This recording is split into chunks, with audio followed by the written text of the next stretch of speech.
Broadcasting will be a thrill. Grandpa and chill, grandson and friends. Grandpa and chill in full effect. We talk about it all, yeah, put it all on the set with that pet craze too. We chillin' with Rosie, come through, stay tuned, yeah, listen closely.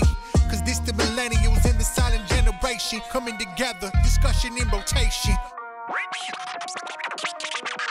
This is Grandpa and Chill.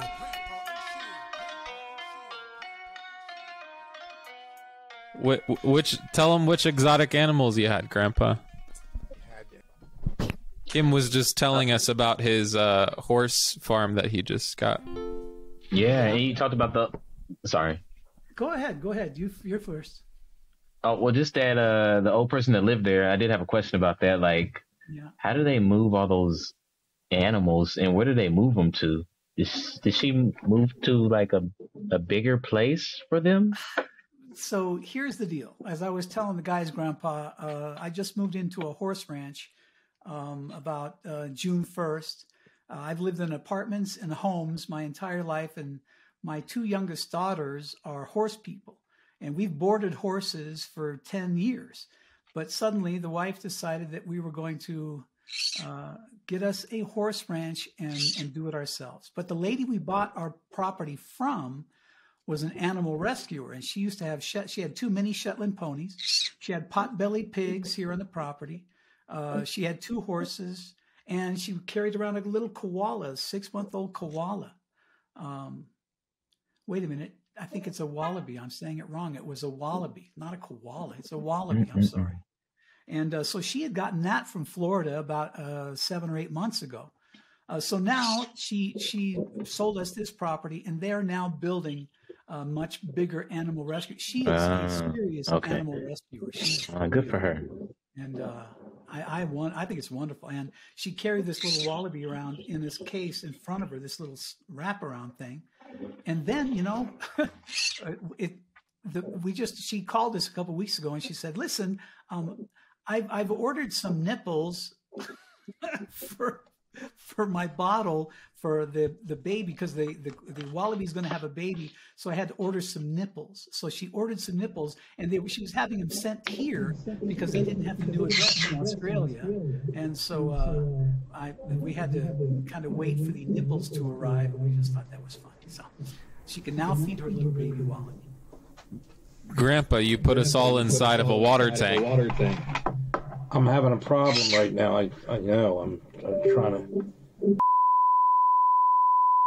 Still terrible. It is? No. It's terrible? And Grandpa, Kim has had a very illustrious radio career. Doing what? Prove it. That was good. I mean, do you build radios, or what do you do? No. When I was when I was 17 years old, my dad. I live in Colorado. There's a very small town called Canyon City, Colorado. It's the home of the Colorado State Penitentiary, and I grew up 11 blocks away from the Colorado State Penitentiary. In this little town, Canyon City, there's only one radio station. And my dad worked there. And when I was 17 years old, he came home one day and he said that the boss wanted me to come and babysit for him. And I thought that he meant babysit his kids, but because that's how I made my money in high school, is I babysat my parents' friends' kids. But when I got to the radio station, he wanted me to babysit the God Show on Sunday morning. What that meant was all the services in town were recorded at all the churches, and on Sunday morning, they would play them back. And so you'd hear a week-old service, and it was the God Show, and nobody wanted to do that show. And so I got started doing that. And, little punk kid in the 1970s, it was 1972. As soon as I heard my voice on the radio, I thought, hey, I could be a DJ. So I spent the next. Now, did you engineer it yourself, or have somebody else doing that? In those days, now you're talking about the union offices. There were still union offices in the major markets in America, where the DJ would just sit there and then would be an engineer engineering everything. Well, those days were gone in the late 60s, early 70s, and I engineered my whole show. Everything was done by me. I pushed all the buttons, had to get the next record ready, had to figure out what I was supposed to say, get the next promo ready, get the next song ready, and it was a constant motion for 4 hours. But that's how I got started and spent the next 33 years. And I went to Knoxville. I was in San Antonio, Washington, D.C., Baltimore, Maryland, and I spent 25 of 33 years in Miami, Florida. So that was my big radio career, but it was. And what kind of genre was your show about? Top 40, man. I'm a top 40 DJ. And oh, so you're in music. Okay, great. Yes, sir. Top 40. Top 40 music. Now, you got to remember, guys, top 40 is current music. But you've got to remember that from 1972 to 2005, this is my stretch of my career, the genres of music for 18 to 34-year-old people, and that's what top 40 music really, that's what top 40 radio is basically designed for, 18 to 34-year-olds. But if you think about the time span, there was a few variations of music that went through those days. When I first started, I was still playing the Beatles. I was playing, Marvin Gaye, early Marvin Gaye, the Supremes, and then it went to Casey and the Sunshine Band. And by the time I got finished in 2005, I was, playing Puff Daddy records, Tupac, and all the hoodlums. So, any Gladys Knight? I did. Well, as a matter of fact, Gladys Knight was one of the first things I played in 1973 on top 40 radio station in my college town, when the town I went to college in. That was when Midnight Train to Georgia was out. So big fan of Gladys Knight. But the radio career was fun. But I got out of it because I got diagnosed with multiple sclerosis, Grandpa. I mean, it was, I was having exacerbations of MS my entire life. I just didn't know what it was. I was in San Antonio working on the radio there, and I thought I got stung by killer bees. Oh, wow. And I was in Washington, D.C., and I thought I'd been hit by fire ants. But these were things. What would happen is, my vision would start to fail. My legs would begin to seize, and my toes would curl up. But I just thought I was sick. I just thought I had been stung by a bee or something, because it came and it went away. But around 2004, the things started happening, and they didn't stop. So it forced me out of the career that I've loved my whole life. But then I became a writer. So that's kind of what we're all here, I guess, to talk about today, all these crazy things that happen. Yeah, I was going to comment on your podcast guest page. I was reading it and was like, this guy's a good writer. You said something about cows, and speaking of the sound engineer stuff, it was like, you probably had an ear for stuff too. Because it was like in the very beginning, you were talking about the church show, you could hear cows and whatever. I thought that was pretty good writing. I was like, I'm all in the scene. Good, so that's cool. Good job. Well, it was weird as a little kid in first learning on this radio station, which back in those days, turntables, the size of turntables. But back in those days, the 70s, this radio station had been there for about 40 years. So the equipment was ancient. The turntables were like 16 inches wide, and I'd be on the radio and you could hear the cows mooing in the open window back there. I'd be trying to talk, so it's hilarious. It was certainly different. Were you actually? So you were actually spinning vinyl? Oh yes, sir, vinyl from the very beginning. Not CDs or whatever. No. In fact, Easter 1972. Actually, 1972, my boss wanted me to play the 78 version of Peter Cottontail.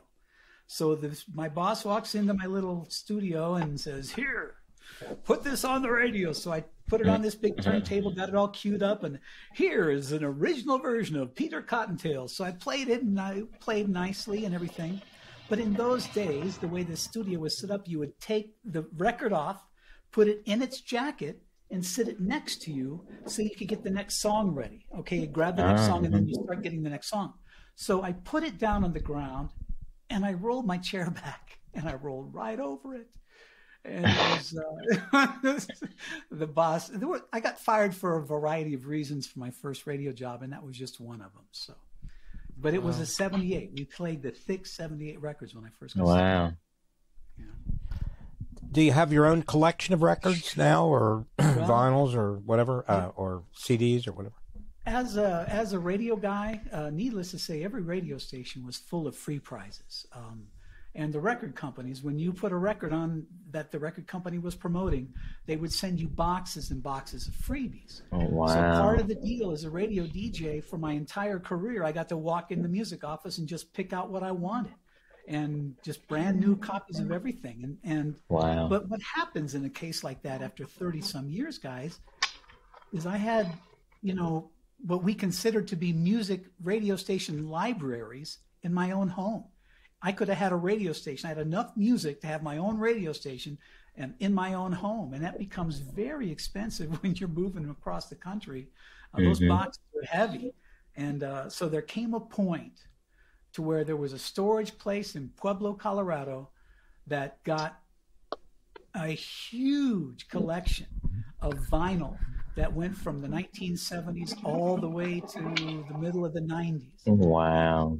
I just left it in there because I was moving again. I just gotten married. My wife and I were starting a new life, and I had become the boss by now. Okay, now I'm the boss. And the last thing I want to do is deal with music and albums and stuff.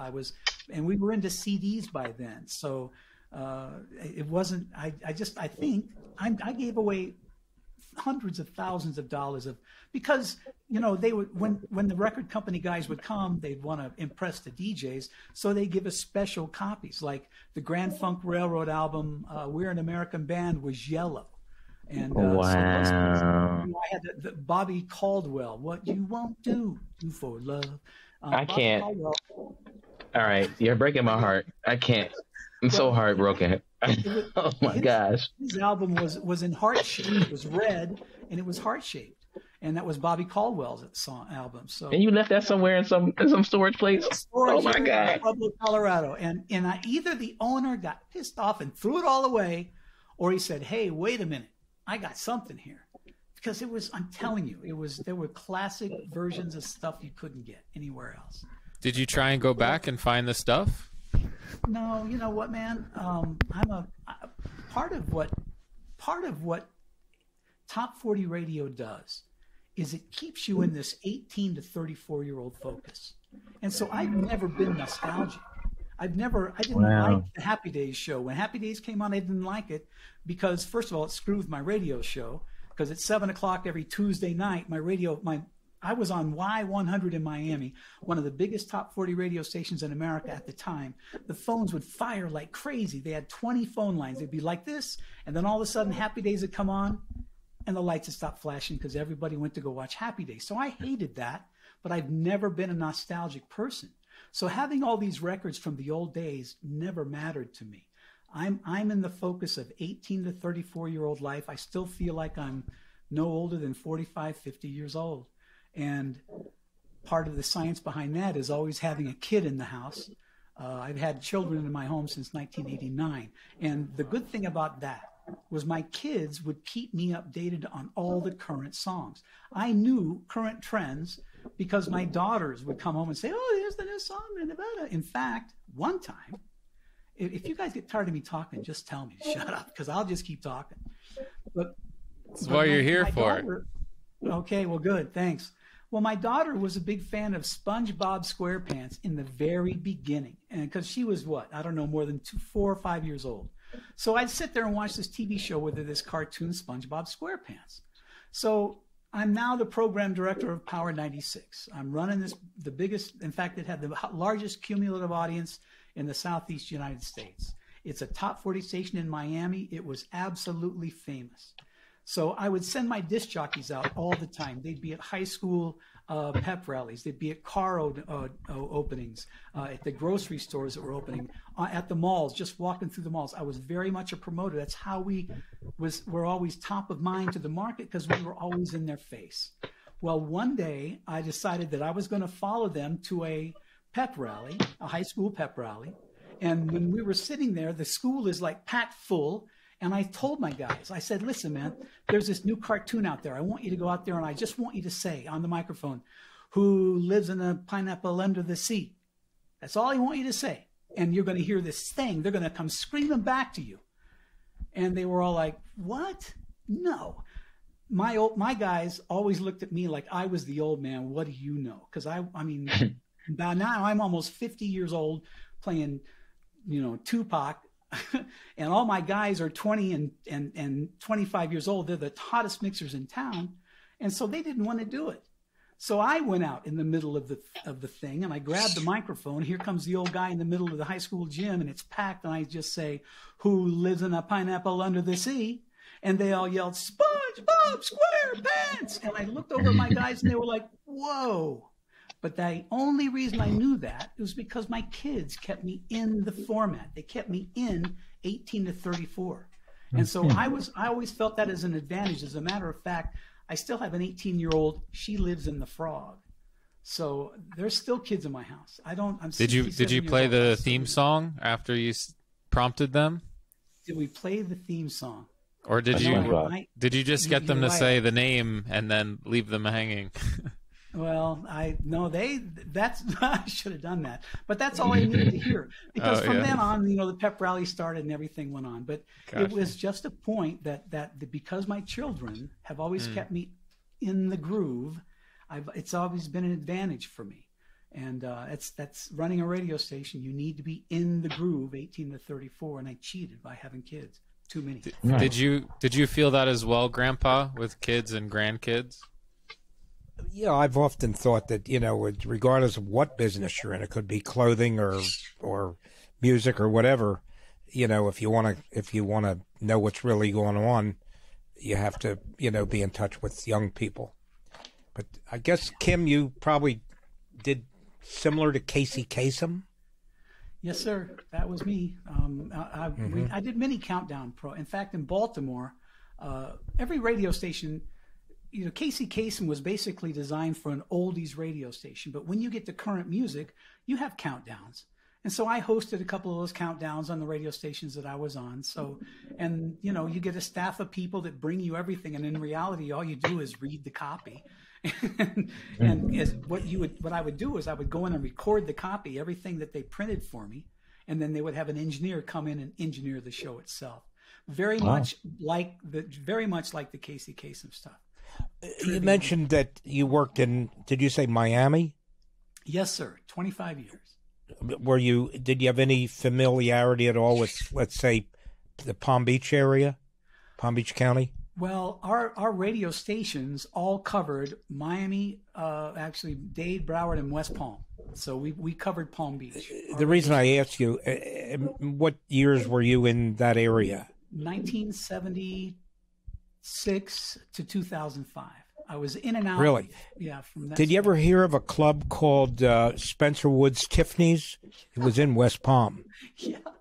I've heard the club, yes. I never went there, but I know. Oh, he was phenomenal, this guy. Yeah. He was a phenomenal keyboard guy. But I spoke to him years later, and he sounded like he was disgusted with his life. But I don't know. But he was club life. Trust me, owning a club, you've got to have there's a certain mindset there to own a club and be dependent on having music and the right people that's going to cause the audience to come and stay. I mean, DJs sometimes can really suck, and that can happen. You can have a DJ at a club and kill it, and so it's not easy doing that. And spending your life doing that, would be very, very difficult. But now your main occupation is writing. You're not. I write now, yes, sir. Yeah. Actually, horse ranching. My new hobby is horse ranching, and I'm a writer now. I've now written 3 books. It was like a political fiction or something. Well, I wrote the memoir, which as I said, covers the career. And what's interesting, the memoir, and I do write political fiction. Something happened in America in 1987 that I am confident. Grandpa will probably remember, but I know you guys don't know what happened. But in 1987, President Reagan vetoed the Fairness in Broadcasting Act. Inside that act was the Fairness Doctrine, and that doctrine commanded that if someone put something that was a lie or misinformation on the radio, you had the right to go to that broadcast facility and demand equal time to shoot down the lie, to call the liar out as a lie. And in 1987, President Reagan said two things. He told America that it was antagonistic to the rights given in the First Amendment, the right of free speech. But what was also going on in the background was the radio stations and TV stations in America that were having to deal with equal time were complaining that the equal time they were giving was free and it was costing the bottom line. So those two things were happening in 1987. The broadcasting community was getting to Ronald Reagan and saying, listen, this is affecting our bottom line. And he said, well, then I'm going to get rid of the fairness doctrine, and I will say that it's because it's antagonistic to the rights given in the First Amendment. But when you take away the fairness doctrine, what you do is you take away my right to call a lie out as a lie, to call a liar out as a liar, to call disinformation out as disinformation. So what he really did was he took away my right. Yeah, it's opposite. And I will believe that Ronald Reagan had no clue what he was doing, because you got to remember Ronald Reagan was losing it for a long time, and eventually he suffered.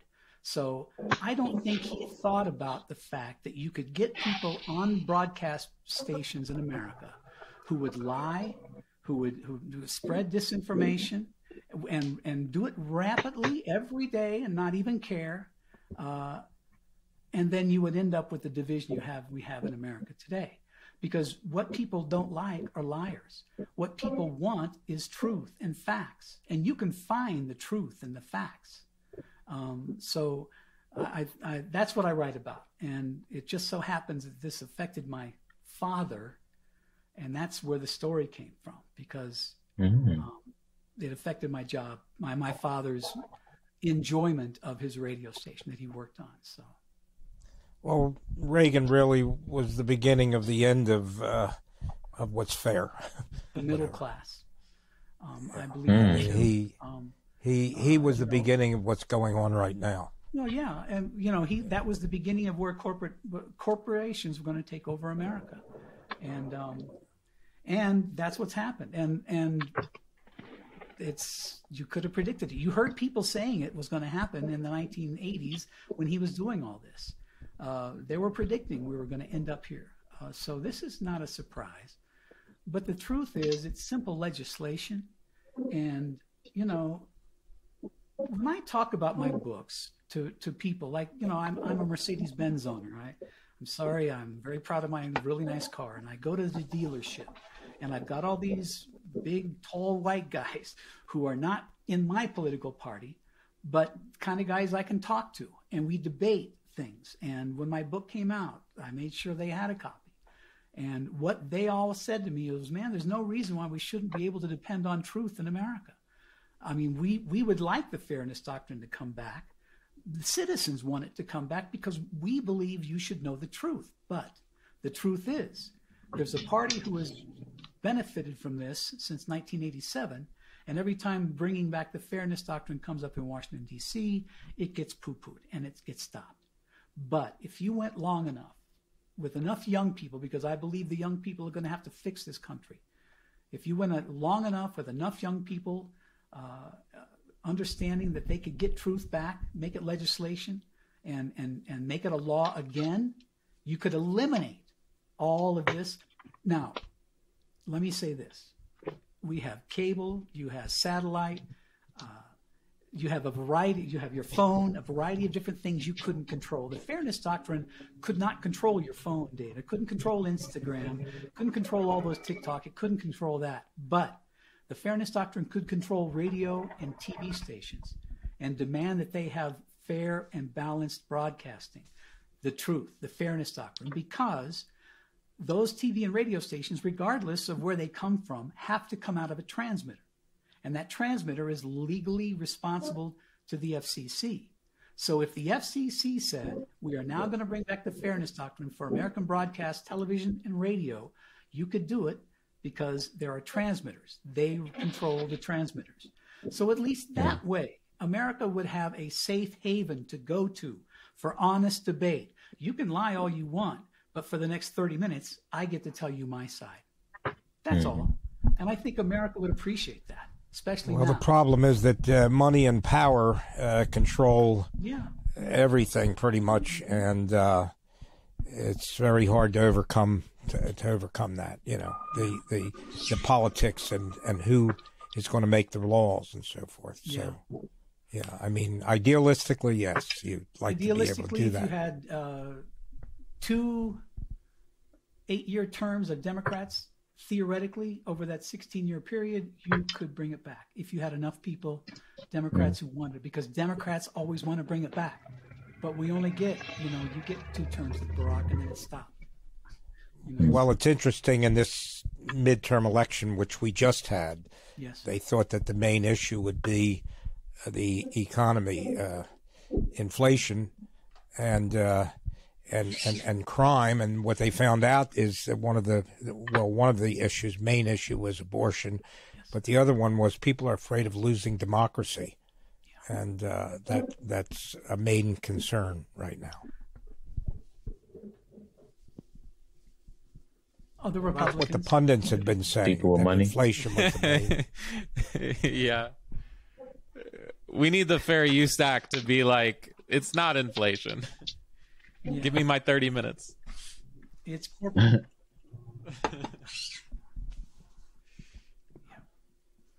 And they're afraid of democracy. They're afraid that democracy is taking a beating. And it's concerning now, because if the House is taken over by the Republicans, can't they, in theory, just stop all the January 6th hearings? I guess. Kim, in today's world, which do you think has more influence, the internet or radio and TV? It's the internet. My daughter never listens to the radio or TV. We had to give her a TV just so she could see some crazy show, but it's not even a network show, so it's an app that she wanted to see. Kids don't look at that anymore. It's all in here. It's all in here. And but I have to have faith in the young people of America. I have to have faith. My daughter and her friends and my other children all believe what I believe. So we can't be by ourselves. There's got to be a strong enough coalition of young people out there in America, but you've got to be able to get them involved, and that is difficult. Getting them involved, because in theory, they can control the election. They can control every election. Anybody under 30, if you voted, they would control the election. What? We're in a water tank again. Did you unplug something, Grandpa? That's what I'm wondering. It's driving me crazy. A work obligation. I'm so grateful for your time, Kim. I will leave you with our very special hosts now that he's all set up, and let you guys roll. Thank you. Okay, man. Take care, Brandon. Bye. Bye. Well, Kim, it sounds like you've had a very interesting career, like you're having one. Well, it was a great, broadcasting was fun. It was great. It was the thing my dad got me started in. But like I said, I was having these exacerbations of multiple sclerosis my whole life. And in 2004, they went from just temporary problems to continuous problems. And just so happens I was home with my mom, 2004, with my wife and my kids. And it was when that tsunami happened, the first time we saw the tsunami and whatever that was, and you could see it on TV. The whole country was wiped out. Well, my mom, during that tsunami, says to me, "There's something wrong with your face. There's something wrong with you." Oh, wow. And all that harassment of "there's something wrong with you" made my wife, when we got back to Miami, that's when I actually got in the doctor, and that's when the diagnosis and the test began. And the test went about a month and a half, and I was diagnosed with MS, and that's when everything changed. Wow. So when did you move up to Colorado again? So that was 2005 when you retired. So what's 2005 to now? Where were you at? Well, first of all, I grew up in Canyon City, my hometown, where the state penitentiary is, okay? But when I got diagnosed, the only thing I could think to do was go home, because I didn't know what was going on. I was losing control of my legs, my bladder, my hands weren't working correctly. I was losing vision in my eye. the only thing I could think to do, Phines, was just to go home. So I came back to Colorado. My mom is still there. She's passed since then, but she was there. I figured if I needed some help, I could ask my high school buds who never left town, and they would help me. And that they did. So I spent the 10 years from 2005 till 2015 kind of figuring out how to have multiple sclerosis. Wow. And you know, you got to remember the psychology of it, Phines. I mean, you know, I was a fairly famous guy. First of all, I was a DJ in Miami and DC and in Baltimore, a pretty famous DJ. And when I became the program director of Power 96 in Miami, it's like little Hollywood. So, I mean, being Kid Curry on Power 96, running Power 96, it was a big deal. Everybody wanted to be close to Kid Curry. But when I got diagnosed and I went from a cane to crutches to a wheelchair over that 5 or 6 year period, nobody wanted to be close to me. I mean, people move away from the guy with the crutches. They move away from the guy in the wheelchair. So there was a real psychological thing that went on with me for a long, long time because I didn't like it. I was angry. What the hell are you people doing? It's me. I'm Kid Curry, for Christ's sake. But nobody wanted to talk to me. Nobody even cared. And it's funny that, and I don't blame them, the people that I was working, when I left my office, I basically just disappeared. But no one called me. No one checked on me. And I don't blame them because I wanted them to go on anyway. That's why I left the station, because I didn't want the station to be dragged down by my physical condition, distracting me from running the radio station. So I wanted to get out of there, and I wanted people to move on with their lives. But it did affect me. It did affect me. I mean, you know, I can see, I mean, I can understand that. Like, you don't want people to, you know, move on, but at the same time, you check on me. I got MS, you know, but they eventually all did. They eventually all did. When the memoir came out, and I threw all their crap out in front of them, suddenly everybody had to go, "Hey, how you doing?" Because I said it in the memoir. Nobody's calling me, so now everybody's okay. I've been in touch. That's hilarious. That's good. I'm glad. You know, I mean, that is a lot to go from, you know, a big fish to now you're a big fish in a small pond, but with MS. Not to keep harping on that, but it does mean something, right? Because that's, you know, you went through a lot for it. You went through a lot, but it does sound like quite a humbling experience. But you seem quite light. Well, you know, then here's what happened. Then, you know, then I realized. Well, first of all, it's expensive to be in a wheelchair. First of all, my insurance company gives me one wheelchair. It's the motorized wheelchair that I use in my house. But if I want to leave my house, I've got to be able to get the wheelchair out of my house. And then I've got to be able to get that wheelchair into a vehicle that can transport me in the wheelchair somewhere. Now, it's either that or you go out and you buy your own wheelchair, a manual wheelchair. And I use the manual wheelchair that I just throw in the trunk of the car. And I crawl along the side of the car because I can drive with hand controls. My wife makes sure that I have everything I need to be a normal guy. So, you know, about 5 or 6 years into my MS, we decided that it was time for me to learn how to drive with hand controls. So I do that. And so, you know, I've learned to deal with it, but the cost of all these things is astronomical. But my biggest complaint is I get no help from the government. I get no help, and it's not my fault that I've got MS. I just think it's ridiculous in this particular country. It's supposed to be wealthy as we are to have the worst health care, and it's not fair. And the tax breaks were taken away by a political party, and that, I think, is absolutely unjust, which is why I'm not necessarily a member of that party. But anyway, so then, you know, Phines, as I had to deal with the mental thing of people not really wanting to be close to me, I finally realized after like I said, 10 years, I learned how to have MS. In about year 9, things changed for me. There was a guy who had a major trade magazine. You've heard of Billboard magazine.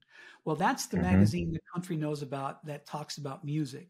There's another magazine that was out there. It was called the Street Information Network. And the Street Information Network was specifically for radio programmers and record promoters. And where you see Mariah Carey and all the big hits on the Billboard charts, the Street Information Network magazine was made to bring up the up and comers, the guys who couldn't get into Universal Studios Universal Records to talk to them. This magazine was helped to bring along the nobodies.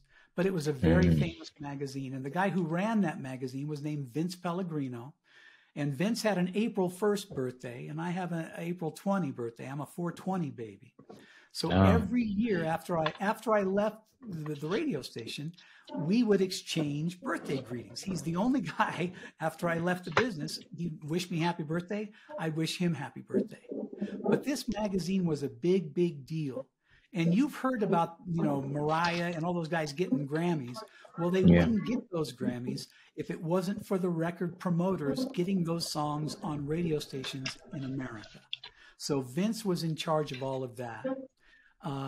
And about, 8 years after I got diagnosed, it would have been 13 or 14, he called me one day and he said, listen, I need you to come to New York City. Every year he had a big convention, had everybody in town. They'd bring in new artists, and it was a big deal. He always had it at B.B. King's Blues Club, and it was a big extravaganza. And everybody would gather there, and he flew me out and my wife and my kids out to New York because he wanted to give me a Lifetime Achievement Award. He thought that I left the business, I'd had all this success, and I disappeared because of my MS. He wanted to bring me and say, hey, man, we appreciate what you did in Miami and all those other markets. Here's a Lifetime Achievement Award. So I go out to New York. I'm at B.B. King's Club, and I finally get to see Vince for the first time in a long time. And he's dressed in this big coat with a hat on and a scarf. He looked over warm. It was November, December, so it was cold, but he looked overdressed. This party is going on. He's giving out all these awards. He calls me up on stage. I see 30 years of my career in front of me. These guys are loving on me, and I started feeling this thing where I wanted to come back. I wanted to not be so depressed. I wanted to be Kid Curry again, man. So what I realized at that point, and I put it in my head, that when I roll into a room, people used to say, oh, kid, hey, kid. But when I roll into a room in my wheelchair, I am the focus of attention.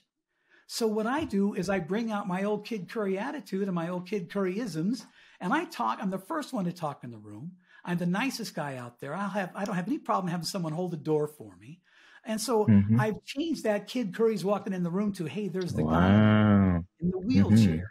So I fixed that. And it was because my wife said to me, you've got to stop being so mad about being in that wheelchair.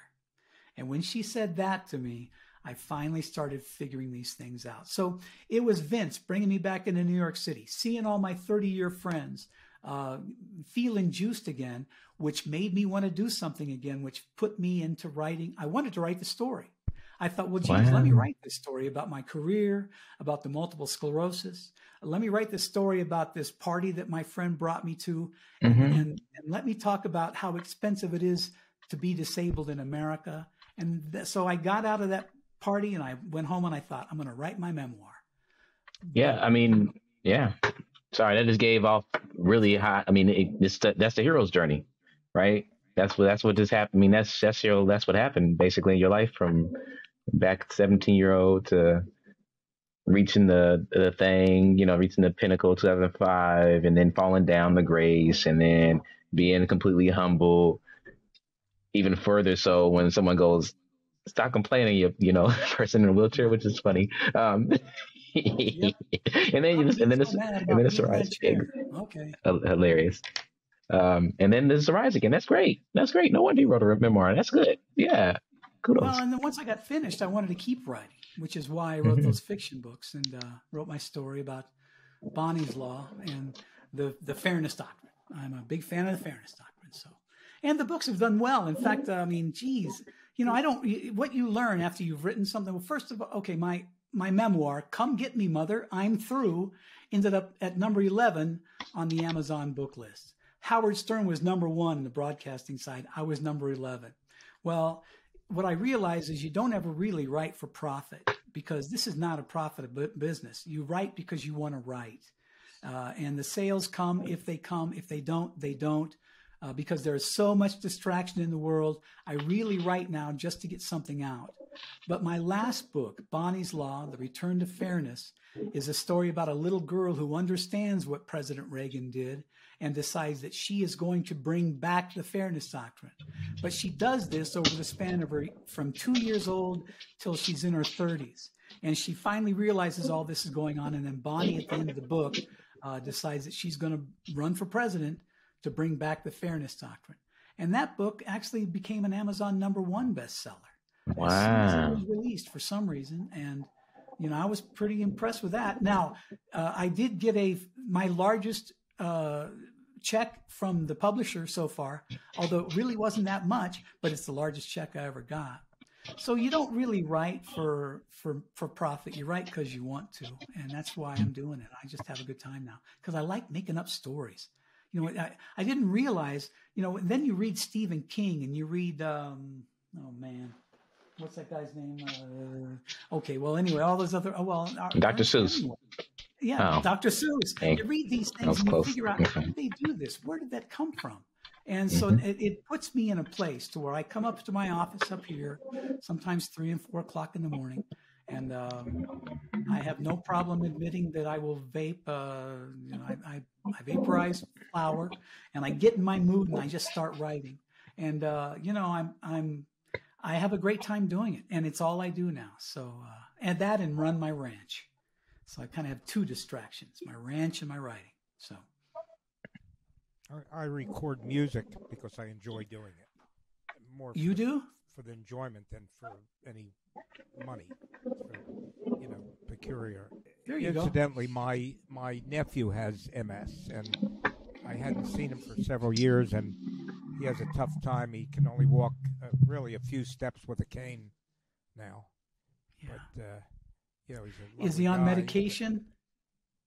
I'm sure he is. His parents are well-to-do, and okay, I'm sure they give him everything that they can. Good. And how long has he been diagnosed? Well, he was born with a congenital heart defect. Now, I don't know that had anything to do with his MS, but and quite frankly, I don't know. But I think it's been several years. Yeah. I had not really.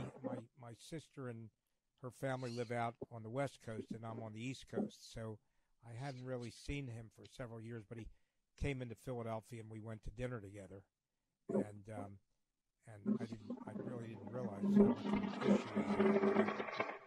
Walked with a cane a very, very short distance. I'd say, maybe 20 yards. That's all. I got diagnosed. When I got diagnosed, I was in my corporate office over in Naples, Florida, which is 3 hours away across Alligator Alley from Miami. And I was in the corporate office, and my doctor called on my phone. I picked it up and went to another room. And she says, I need to speak to you on Monday to talk to you about the next part of your life, because I'm going to diagnose you with multiple sclerosis. And that threw me off. Wait a minute, talk about the next part of my life? What are you talking about? And so I went into the corporate office meeting with all the honchos, and I packed up my briefcase and I said, see you guys, I've just been diagnosed with MS. By the way, don't do that. By the way, don't do that. Why not? The corporate office probably shouldn't have known. Okay, I should have held on to that, because eventually they were trying to get me out. But anyway, a whole nother story. I see. So on the drive back to Miami, because like I said, I didn't even know what multiple sclerosis was. So I'm driving back to Miami about 3 hours across Alligator Alley, and I'm on the phone with my wife, and my wife is doing the 2005 version of Google. And she's telling me that this is going to happen, this is going to happen. And then she said, you could die from this. Multiple sclerosis kills. And so by the time I got home after that 3-hour trip, at that point, I think I was ready to retire. I'm done, because I don't know what's going to happen. I've got work to do. I've got to figure out what's going on. I've got to get on medication. I'm going to try to fight for my life here. So that's really then on that Monday. The following Monday, I walked in and I told my boss, that's it, I'm done. I'm going to go. And they did everything they could to keep me for a while. But then eventually I thought that there was something going on in the background. But you have to really watch what you tell your employer. Yeah, but not to lessen anything that you're saying, but none of us know what's going to be tomorrow. No, you're right. You're right. You make a really good point about, talking about the importance of healthcare and finding that spot or that mentality where you're comfortable with having like a chronic illness like MS, especially because we're dealing with so much long COVID now, like all over the world, and we still don't know the full effects of long COVID, and accepting that, your life is your life and the trajectory of your life is not going to be the same as you thought it was for really, outside of, you sabotaging yourself. There was no reason why you couldn't continue on that trajectory, where now basically an act of God has propelled you in a different direction, and having to accept that and grow with that is, going to be really important for a lot of people. And there's a thing called dystonia. I think that's how you pronounce it. It affected my voice. And so being in radio, I mean, my voice was going. Oh, wow. And it's about 20% of where it was. Okay. So my whole life changed. Everything had to change. And it was a path that like I said, I wanted to write about it. So I did. So. Well, maybe it was the creator's way of turning you into a writer. I look at all situations as something to grow from.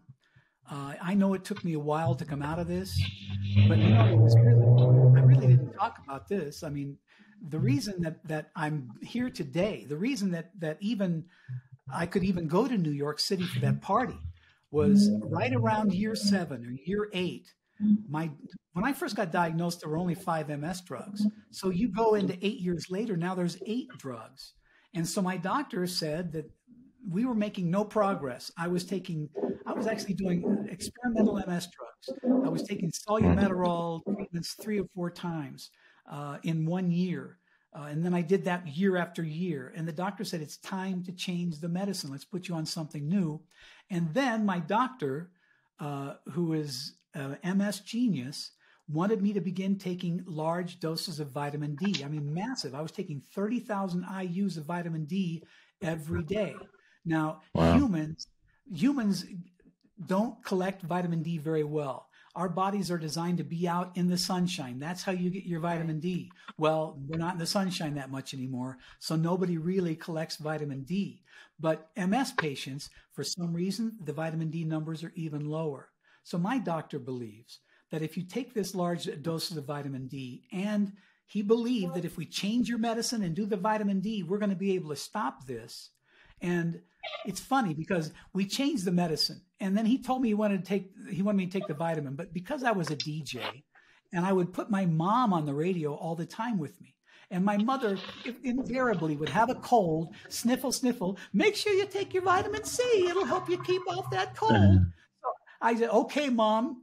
She'd sniffle. So I never believed in vitamins. So I changed the medicine, and the doctor kept calling, are you taking the vitamins? No, it's not going to matter. But my wife really got into it and insisted that I take the 30,000 IUs. So for 6 months, nothing changed. I had new medicine, but my condition didn't change.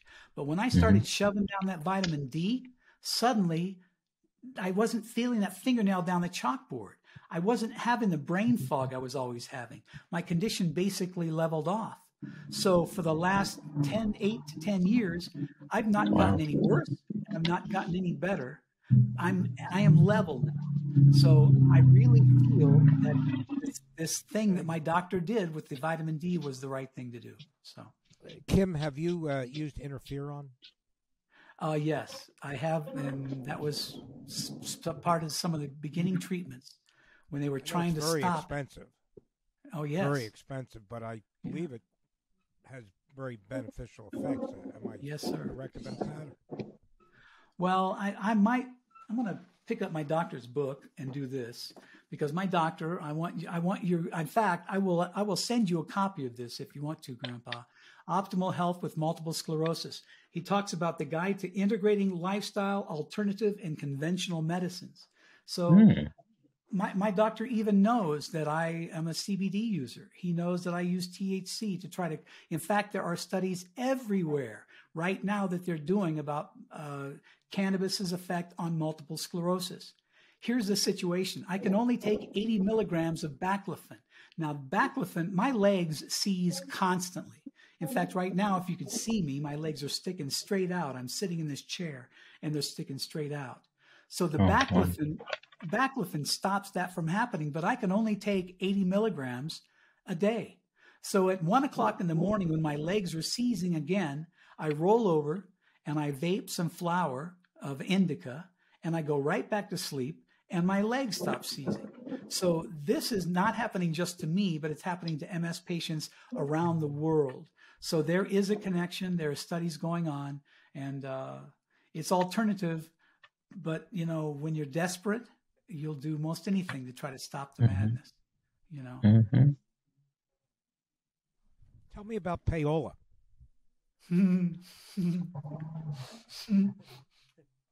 Hey. Yes, give me payola. Okay, well, off the record, this doesn't really happen. No, on the record, it doesn't really happen. Off the record, here's the truth.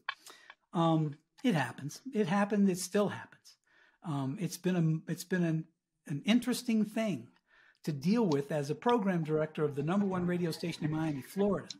Now, I was brought up by 2 program directors who made me, in my head, I was focused on playing the music for the people.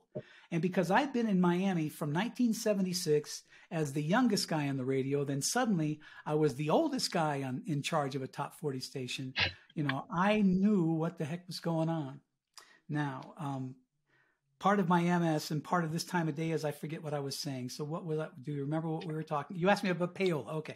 So it was real important for me as a program director to keep the payola out. The guy who was on before me, I don't know if he took money. It was always a rumor, but I don't know if he did. But I know I wasn't going to. So I kept those guys away. But for instance, there's a very famous reggaeton artist out there. His manager wanted to have lunch with me one day, and we drive up to the restaurant and he hands me a briefcase. He says, "Open this." And it was full of $10,000. He says, "You can have this. Just play my guy's song." And I said, "You know what, man? I'm the wrong guy to talk to. This is me. I don't do this. Okay. So you could bring me $100,000 and I'm not going to do it because I play music for the people, not for that." Now, that was me. Guarantee it happened. In fact, there was a guy, very famous South Florida radio DJ. He was real famous in Chicago. In fact, he was supposed to be a supplier of fun and games for the Blues Brothers movie, if you know what I mean. And his name was Don Cox. And Don Cox was on the radio in Miami. And at one point, Don Cox said he was going to write a book about it. And then Don Cox ended up out in the Everglades. And it happened to... They beat him up, threw him out in the Everglades, and he made it back to Miami to tell this story that he was not going to tell the story. So it's out there. Everybody knows it's out there. Nobody wants to talk about it, and they will come and find you if you decide you're going to talk about it. So, you know. Wow. Interesting. Yeah. Well, you know who Dick Clark is from American Bandstand. Nick Clark's American Bandstand. I don't know where those records came from. Yeah, most people, I don't know if they know the story, but and the reason I know is because my friend's parents were involved with American Bandstand. And what happened was on the show, they had a guy who, I'm trying to remember his name, I can't remember right now, but he got in trouble for having sex with young women, young girls, 13 years old. Oh, God. And so they had to replace him, and they put Dick Clark in because he had this all-American, Yeah. look. And he was involved in payola. And he actually was prohibited from being on the airwaves at all for 20 years because of his issue with the payola. Yeah, once they bust you, you're done. What is payola? Pay for play. And the guy with he wanted me to play his guy's song. He was wanted me to pay. He was going to give me $10,000, and I could just walk home with it and just go home with $10,000. And if I wanted more, I could have asked for more. But that's what payola is. It's pay for play. Wow. I thought you guys were speaking Spanish, and I just was like, I don't know this word. No, but I didn't. Okay, but it is. I didn't know. And you can tell the radio stations kind of that take payola because they play crappy songs. I'm about to say the music is trash. Oh yeah, because they're not playing songs for the audience. They're playing songs that they're getting paid for, and they suck, or they wouldn't have to pay for it. That's true. It's true. You probably can't say that because you're probably getting shot or something for saying something like that. Yeah, Kim, I know you mentioned that the records that you got were kind of special discs. Maybe they looked a little different or whatever. Was the quality of the recording any better on those vinyls than the regular vinyl that would be bought by a regular customer? Was it closer to the original master, I guess is what I'm asking. We always got primary cuts. Everything that radio stations get are the primary cuts. They're the ones that have to be the best because they got to go on the radio. So the vinyl has to be now. pure. Are they valuable? Oh my God. Oh yeah. Oh, I know. I can't believe it. I still can't believe it. I always wonder whatever happened to those records. Yeah, I think that's I don't know. That's the most heartbreaking thing that I've not only that you said, I think that I've heard in a long time. I'm such a music head. I love music so much that I'm like, I don't know. I mean, I don't like keeping a bunch of stuff. I get that part, but just to go to this to be gone. Oh, yeah.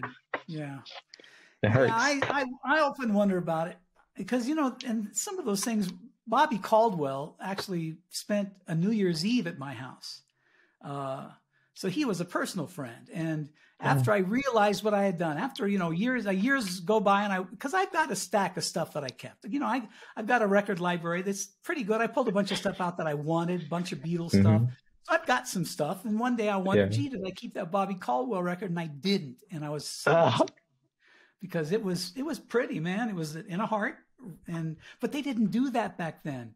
To have the Grand Funk Railroad album be yellow, I mean, we'd never seen a yellow vinyl before. We didn't know they could do that. So, sorry. You know it happens. Somebody got on Facebook 20 years later and made all kinds, or however they sell these. I just hope someone's on that bidding show with those storage bins, and someone just spent very little and just got all that. That's all I can hope for, I guess. Cool. That would be cool. The lucky son of a gun, yeah. If you had those cuts from Sinatra or Ella or people like that, those almost like master cuts, they're worth a lot of money today. Oh yeah.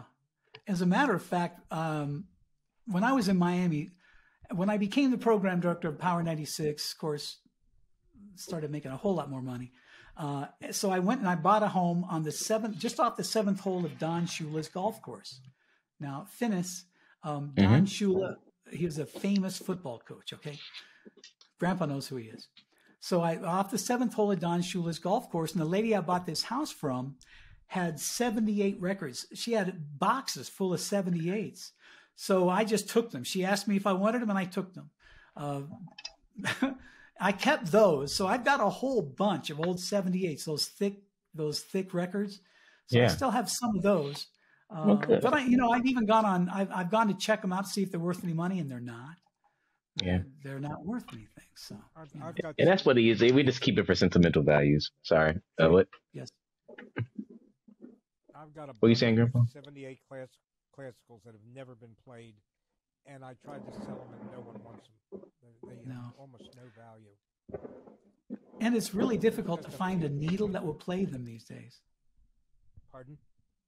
So, what makes the needle hold on to them? They'll be worth money someday. What kind of needle do you need? Well, the other now vinyl degrades. Okay, so when they printed these old 78s. They're not, eventually time, air gets to them and the grooves become damaged and you need a very precise needle. They just don't make them anymore. No, you can't. I didn't even know where you would find them. I'm sure someone somewhere along the line, somewhere in the world, makes these needles, but they're very difficult to find. And remember now, you'll know this, Sierra. I mean, kids are buying vinyl again, so there are record players out there. Right. My daughter, she plays vinyl all the time on her little record player. Now that's a very easily acquired needle. That needle will work on just about anything, except for old classic vinyls, 78s and things. Yeah, I have the old. But they have needles out there. So that's why they. I see. They're a harder material. Much harder, much thicker, much harder. That explains a lot, because I remember vinyl coming back, and my dad is a big music person, so like he talked about vinyl for years before vinyl came back, and he would say, you know, and I'd ask him, okay, well, why aren't we all doing vinyl? And he said, you know, it's expensive, but like that makes more sense what you're saying. Like as it's come back, you know, they've made a version of it that's more affordable for the public, but you still need to. The true experts will have to look for that expensive, precise needle. Or he have got a real nice one. I prefer vinyl. I mean, it just sounds clearer to me. You know, all these compressed CDs have compressed sounds, and you hear so much more listening to vinyl than you do a CD. So the science has taken all the real good stuff out. I need to try that this weekend. I always hear about the difference, but I've never heard the difference. I want to I'm going to have to borrow his record player and like put in my headphones maybe. Yeah. Back in Indiana, I got one. I got a collection of vinyls, not here, but and my dad has a big collection too. But big Marvin Gaye, Stevie Wonder fan. You said Marvin Gaye earlier. We have a lot of Marvin Gaye, Stevie Wonder records. Yeah, man. Is that my echo? A little bit. Okay, I stood under a heating lamp with Stevie Wonder. We're coming out of a Grammy party. We're coming out of Clive Davis's Grammy party, and I was waiting for my car, and Stevie Wonder walks up under this heat lamp with me, and I said, "Hello, Mr. Wonder." Wow, he looked up and was like, "Intervisions." He's a much bigger guy, because remember, he was little Stevie Wonder, Grandpa. You remember that? He was a very tiny little kid, but he grew up and put some weight on. Who are we talking about? Stevie Wonder. Oh, right. Okay. I thought little we were Stevie about Wonder. Frankie Lyman. He's another one. Did he get big? Yeah, he did.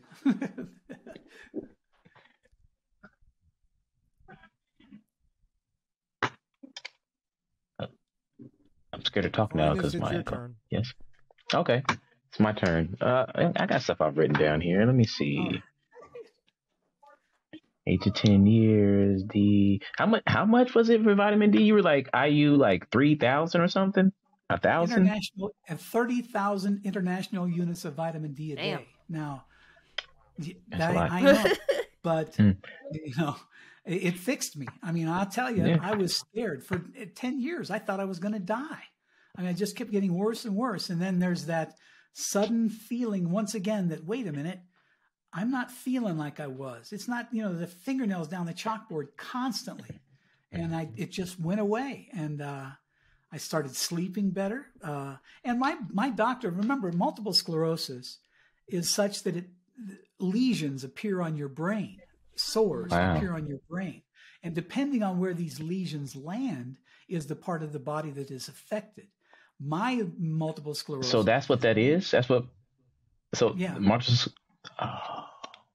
you have these little lesions appear. And if, you know, in my case, they appear in the part of my brain that runs my legs. About 3/4 of my legs work, and the rest don't. It all depends on where these lesions land. Now, what's happened since my condition stopped getting worse, my doctor believes, and it's true because I'm living proof of it, my brain has started to rewire itself. What was bad for me is no longer. I mean, I used to have brain fog like crazy. It happens, but not like it used to. My voice was totally gone. I was gone, but it's back now, better than it was. So my doctor believes that, yes, you can have these lesions on your brain, but if you can stop them being damaged, your brain will eventually rewire itself. Now, my doctor, my MS doctor, always looks at my MRIs. And about 4 years ago, he took, at that time, I was taking 2 MRIs a year. In the beginning of the year, he saw something on my brain he didn't like. 6 months later, he saw something, another discoloration on my brain, and he gave the information, the MRIs, to the brain specialist at a Swedish hospital. And he said, this is an aneurysm and it's going to happen. So we better stop it right now. So they crazily put something up in my groin. They went all the way through to my brain. And he was, in fact, he is the person who has invented this new aneurysm prevention. The drug is called Onyx. And what they do is they get right into where they see the aneurysm could happen, and they squirt this black onyx on it, and it freezes that area, and then your brain rewires itself around there. So the aneurysms, in fact, I had 2 of them. Once he got in there, he realized I had 2. So he put this onyx on both parts of them. Those aneurysms were then halted at that point. And then for the weeks after that happened, you could see it in me physically, my brain rewiring itself. I'd be sitting there and suddenly this would happen with my hand and my arm would come up and it would just sit there. And I'm calling my doctor going, what's happening? What's happening? In fact, he was away in some other part of the country, some other part of the world, performing the same operation on somebody. When I called him in an emergency and I said, doctor, what's going on? He says, your brain is rewiring itself. So this stopped happening and my aneurysms never happened because he stopped them and my brain has bypassed them. So I'm kind of like a medical pinwheel. They shoot me and I just see if it works. Is there some correlation, cause and effect between what's going on in your life and getting MS? What I mean is, or is it just strictly a disease that has nothing to do with stress or anything else? You've hit on something, Grandpa, which is real.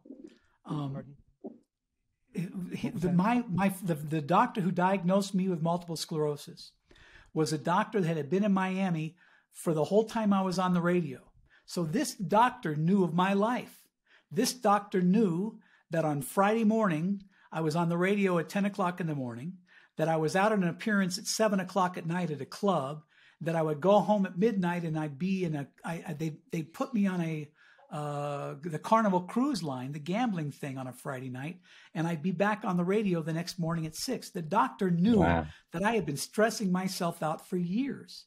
So my doctor says, Mr. Curry, your problem is you can't shut your job off because when you're doing a 4-hour radio show, you think about your job, the 4 hours you're on, but when you're not on the radio, all you're thinking about is the next radio show. And then when you're the program director of Power 96, not only are you thinking about your radio show, but you're thinking about all the other radio shows. And so my doctor said, you have stressed yourself into this multiple sclerosis. MS is directly affected by stress, and you can actually stress yourself in to burning your brain out. And she believed from the very beginning that stress was a major factor in me finally. Remember, I was having exacerbations, but it all kicked in when I was at the height of my career, running the biggest radio station of my life, being at the Grammys every year and producing records. I had a boy band. Grandpa, you remember who Tom Jones is, don't you? The singing artist Tom Jones. I had a boy band in the 90s, and Tom Jones's illegitimate son was our lead singer. Now, how do I know he was illegitimate? Well, the case went in front of Judge Judy. So there's this whole history of this case where Tom Jones was sued by this lady because he impregnated her. And this lady got this case in front of Judge Judy. And Judge Judy said, this is your son. I can tell by these numbers. But remember, these numbers, this DNA stuff is never exact. There's always a minuscule 99.999.911. Well, his attorneys took that 0.911 and said, well, there's still a possibility it's not his kid. So they lost the case. But Judge Judy said, from what I can see, this is your boy. So he was our lead singer in our boy band. So you mentioned the aneurysm. Is there any is there a correlation between aneurysm and MS? You know, you would think that there is, but I can tell you that my doctors have never, ever mentioned that. These are two separate things. The aneurysm was something separate from the MS. I was wondering if an aneurysm could sometimes be caused by pressure from stress as well. Well, it probably did. Probably could have. Who knows? Let's see. You want to talk about your first book? Well, that's the first one. Wait, no, yeah, the first one. Was it Keep Your Mom? Come Get Me, Mother, I'm Through. Come Get Me, Mom. Yeah, Come Get Me, Mother, I'm Through. Now, okay, that's the name of my memoir. Come Get Me, Mother, I'm Through. The reason I named it that, when I was on the radio, at 10 minutes before the end of my show, because Kid Curry was the nighttime DJ. My job was to attract the high school audience. Okay. So I always, 5 minutes before my show was over, I'd open up the phones and let kids just say whatever they wanted to say. And I called it the bed check. And the kids would call in and rip on their school or maybe a classmate, tell a joke about their brother or something like that. And I would smart off to them and hang up and go to the next call. But when I was done with that, because it was Kid Curry, I would say, that's the end of the show. Come get me, mother. I'm through. And that's how I ended my show. My entire radio career was come get me, mother. I'm through. So here's an interesting fun fact. Come get me, mother, comma, I'm through is not grammatically correct. I do my memoir. It's released. It becomes number 11 on Amazon's bestseller list. But then Grammarly appears. And every time I type the name of my book into Grammarly, it says I've punctuated it incorrectly. So the book is called Come Get Me, Mother, comma, I'm Through, but the correct grammar is Come Get Me, comma, Mother, I'm Through. Funny. And so there you go. Now you know I've misprinted this bad grammar on the cover of my book. You know what? I like it. It's quirky. Grammarly's it's funny. fault.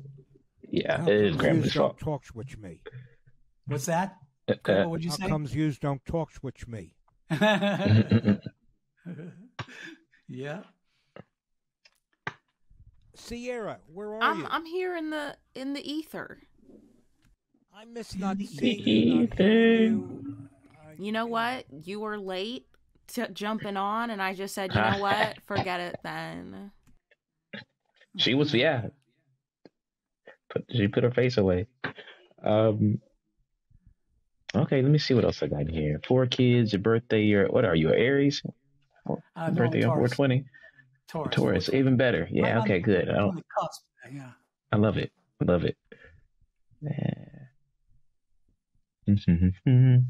Yeah, okay. I'm down to hear about your kids. You have 4 of them? Yeah, man. Okay, now check this out. Okay, now remember, Yes. I was a radio DJ, okay? I was a pretty famous radio DJ. And you talk about groupies and all these, unfortunately, 2 marriages were destroyed by my infidelity. Oh, no. I'm sorry. But, when your kid Curry, I didn't know. Sierra, don't get mad at me here now. I've been married 22 years this time. I've found the right lady, okay? But when I was a pretty famous guy. And when you're in Miami, you got to remember, man, it was the 1970s. That is Miami. Wow. And remember that when I first started there, Casey and the Sunshine Band was happening. George McRae. You had Eric Clapton doing 461 Ocean Boulevard. You had Criteria Studios. You had TK Studios. I mean, and Y100, this radio station I was on, if you were a student of radio, you know how important Y100 was even in the industry. It was a record-setting industry type station. So unfortunately, girls really liked the nighttime DJ. And, I tried to be good, but I admit that I was not very straight in my brain for a long time. But you have to understand what multiple sclerosis or becoming the patient of a chronic disease does to you. You realize all the terrible things you've done to people in your life, and you start being better. And so I have, fortunately, I guess it was 1999, I met the woman of my life. My wife, Elizabeth, Cuban girl who, as a matter of fact, I was at a club one night doing a live broadcast, and I would walk around the club with a microphone, and every now and then I'd say, Power 96, this is Kid Curry, come and get us at Mad Jack's. Come on by, we got free food and music all night long. Well, I'm in the VIP, and this little girl, I say little girl because she's shorter than me, comes and sits next to me and starts talking to me, and I'm just sitting there holding my microphone. And so I was, hey, how are you? What's going on? She seemed like a nice lady. We had a couple conversations about the music that was playing. And then I got up, I said, goodbye, I got to get back to work. And I walked away. Well, when this little girl goes back to her friends, they're all like going, do you know who that was you were sitting next to? That was Kid Curry. And she was like, who? Well, the problem with that was simple. I was a fairly famous DJ in Miami for many years. I did TV commercials. I was the front. In fact, at one point, I was married to the only Cuban news anchor woman in Miami. So everybody knew me. But this girl, she'd never heard my name. And the reason was simple. She was a real radio listener. As a DJ, you hope that you think that people are hanging on every word you have to say, but they don't. Real radio listeners want to hear music. So my whole life, or my wife's whole life with me on the radio in Miami, as soon as I started talking, she pushed the button to find a new song because she didn't want to hear the DJ. Yeah. So that's real. Yeah. But that's what real radio listeners do. A minority of them pay attention to the DJ, but the DJ assumes that everybody's paying attention. But my wife wasn't paying attention. And her not knowing who I was an asset, because before that, I don't know if people really wanted to be with me to be me. They were dating Kid Curry. And this lady didn't know who Kid Curry was. And that's why, 22 years later, I still have the best relationship that I've ever had in my life. My wife and I have a real strong thing going here. So, but I was a dirtbag. I admit it. I'm sorry. What can I tell you? But now, okay, but that means I've got 4 kids. I've got a baby mama. So I've got 3 kids with 1 wife and 1 baby mama, and then my last child, who's with us now, is my wife's. This is our child. This is one we had together.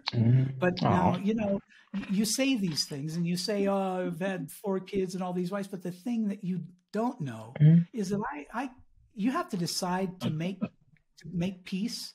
You have to decide your kids aren't going to get hurt by this. You have to decide this, and you have to hold the relationship accordingly. So all my exes still talk to me.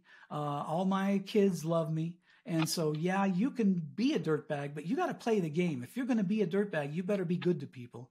And I've always been good to everybody, and everybody, they're all okay with me. Nobody wants to shoot me. So I could be in a completely different situation, but everything worked out because I demanded in my life it was going to work out. So it seems well worth it because of all the growth I can tell. I mean, even if you're a DJ and all this other stuff, you can just tell with your character that you've been through quite a good. You've learned, and at least I think, unless you're a good lion, but you seem like you seem like it seems very good. The growth is evident. Well, yeah, it is. There it is. Good. Thank you, Sierra. You have to realize that, I've always just thought that you had to be good to people. I've always just thought that, you can make mistakes, but turn around and be nice. And so everything worked out well for me in my life.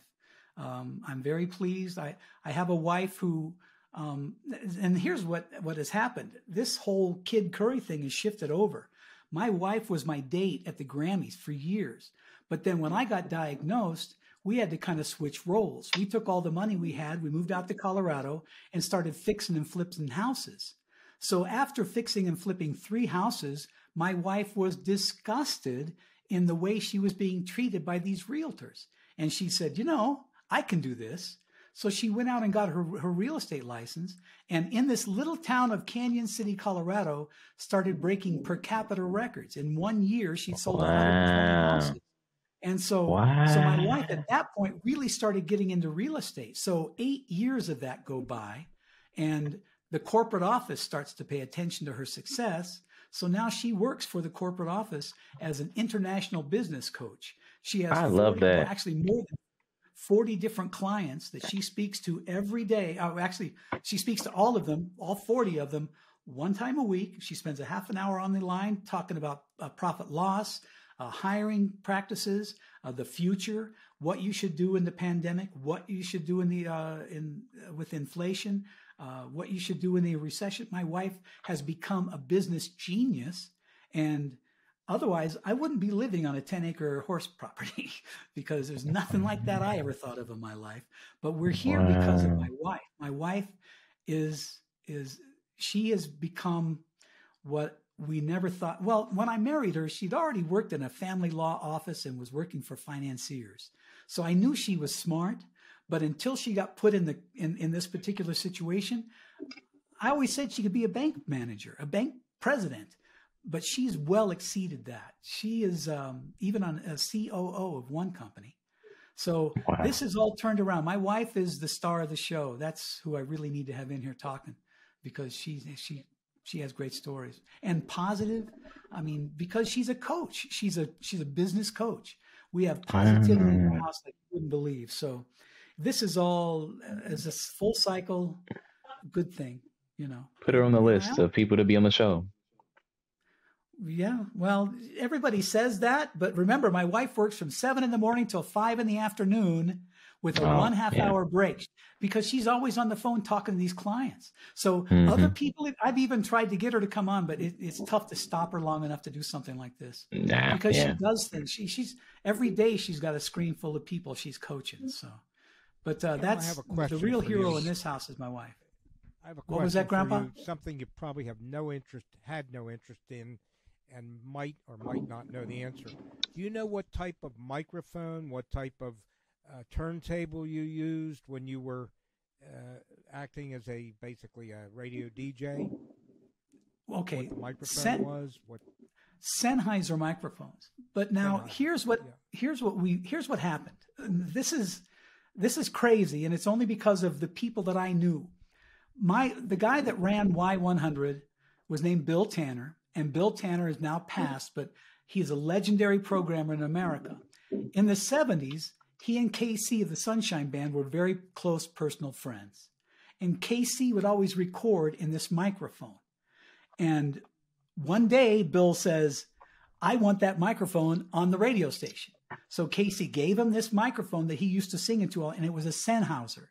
I don't even know if I'm pronouncing it correctly. Sennheiser, whatever the case may be. That's correct. But it was an actual recording studio microphone that KC used. And from that point on in my radio career, it's the only microphone we've ever used. We just buy new ones, the same thing.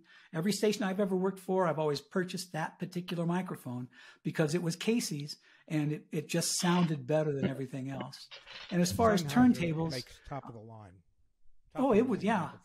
Yes, sir. Yes, sir. And the Technique products. There are specific turntables made for radio stations and CD players and things like that. But fortunately, the companies I worked for were always superior equipment companies and always had superior engineers. I was real lucky, very lucky.